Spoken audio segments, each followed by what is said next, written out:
മറ്റന്നാ ഞങ്ങളുടെ wedding anniversary ആണ്. ഓ,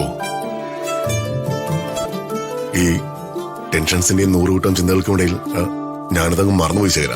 അത് സാരല്ല ഏട്ടാ, തിരക്കാണെന്നറിയാം. എന്നാലും മറ്റന്നാ ഉണ്ണാനെങ്കിലും വീട്ടിലുണ്ടാവണമെന്ന ആഗ്രഹം കൊണ്ട് ഓർമ്മപ്പെടുത്തിയെന്ന് മാത്രം. എന്താ യാമിനി ഇത്? എന്ത് തിരക്കാണെങ്കിലും നമ്മുടെ കുടുംബത്തിലെ പ്രധാനപ്പെട്ട ദിവസങ്ങൾ വരുമ്പോ നമ്മളെല്ലാവരും ഒരുമിച്ചിരുന്ന് സന്തോഷത്തോടെ ആഘോഷിക്കാറല്ലേ പതിവ്. നിങ്ങളുടെ വെഡിങ് ആനിവേഴ്സറി മറന്നത് ഇറ്റ്സ് മൈ മിസ്റ്റേക്ക്. ഒരിക്കലും അല്ല ഏട്ടാ. എന്തും സമയത്ത് ചേട്ടനെ ഓർമ്മിപ്പിക്കാറുണ്ടായിരുന്ന ആള് ചേട്ടന്റെ ഒപ്പം ഇല്ലാത്തതിന്റെ കുഴപ്പം മാത്രമാ, അല്ലാതെ ചേട്ടന്റെ മിസ്റ്റേക്ക് അല്ല.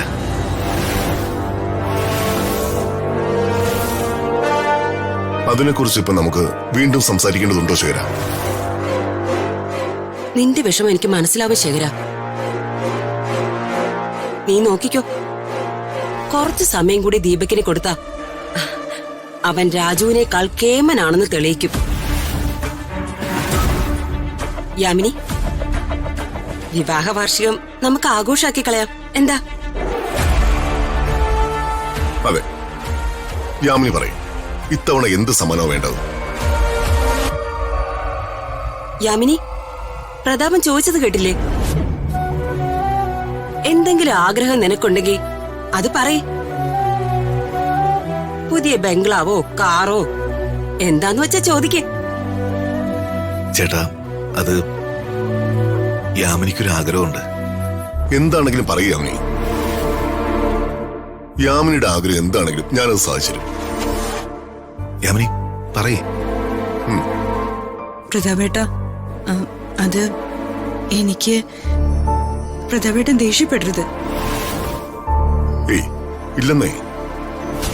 വെഡിങ് ആനിവേഴ്സറിയുടെ ഫംഗ്ഷന് എന്തായാലും നമുക്ക് വേണ്ടപ്പെട്ട ഗസ്റ്റുകളൊക്കെ വരുമല്ലോ. അതെ, ഞാൻ ഈ ലോകത്ത് ഏറ്റവും കൂടുതൽ സ്നേഹിക്കുന്ന ഒരാളെയാ. ഞാൻ മാത്രല്ല, ശേഖരേട്ടനും. ആളെ ഞങ്ങളുടെ വെഡിങ് ആനിവേഴ്സറിക്ക് ക്ഷണിക്കണം. ആരെ? ഋതുമോളെ.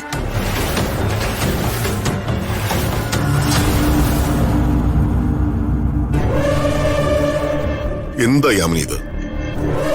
ഇത്രയൊക്കെ നമ്മളോട് ചെയ്തിട്ടും നിങ്ങൾക്ക് ഇപ്പോഴും അവളോട് സ്നേഹവും സഹതാപമാണെന്ന് അറിയുമ്പോ എനിക്ക് മനസ്സിലാവുന്നില്ല.